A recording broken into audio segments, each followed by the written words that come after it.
Looking at our heritage upholstery, molded foams for the Austin Healeys. This is common to all models. This is our own product that we manufacture from our own tooling. This is not the poor fit-in, hard as a rock foams that some of our competitors sell. These fit the seat cover, our seat covers like a glove, and we get great results with them. So this is the molded foam. This is for the backrest, and then this is the molded foam for the cushion portion of the seat. We have our foam guy produce this with what we consider to be the correct density to replicate the original, and we get great results. This is the pad that we supply for the four-seaters, BJ8, BJ7, BT7, and BN4. That's for the rear tractor seat. That replicates or replaces the original horsehair that was used. So it's a little overview there of the molded foams and padding for inside the seats.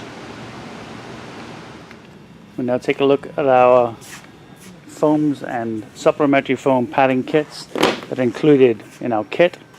This is for the rear tractor seats. This is what we supply to replicate what the factory is. We get great results with this. This is part of what we call our supplementary foam kit. This is a pad that's CNC cut. This goes over the arm here to stop the steel cutting through. This foam goes on the back, and that replicates what the factory did.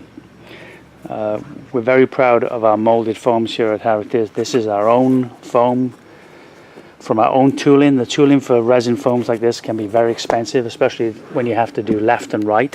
This is handed, and we spent a lot of money making these molds. We don't do it in-house. We subcontract it out. It's a modern urethane foam.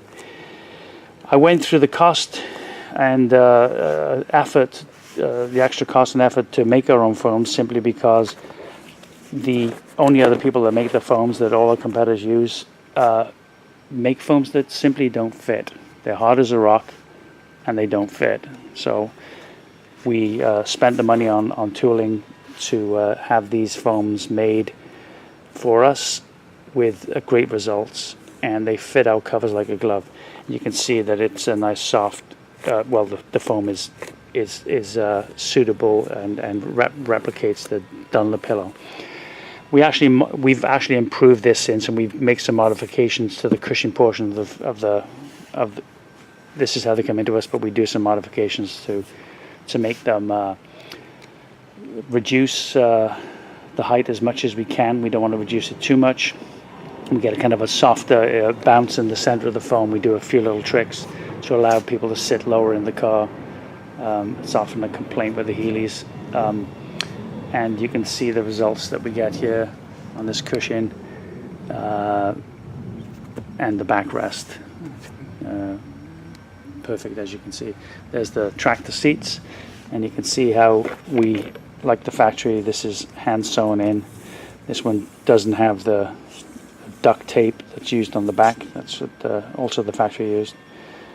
So that needs to be done there. And then of course the backrest itself has no padding, and we finish it with a tack cord exactly like the factory did. So the pleating is the only padding that's within that. We include the sewn armrest that gets attached to the carpet between the seats with our offerings.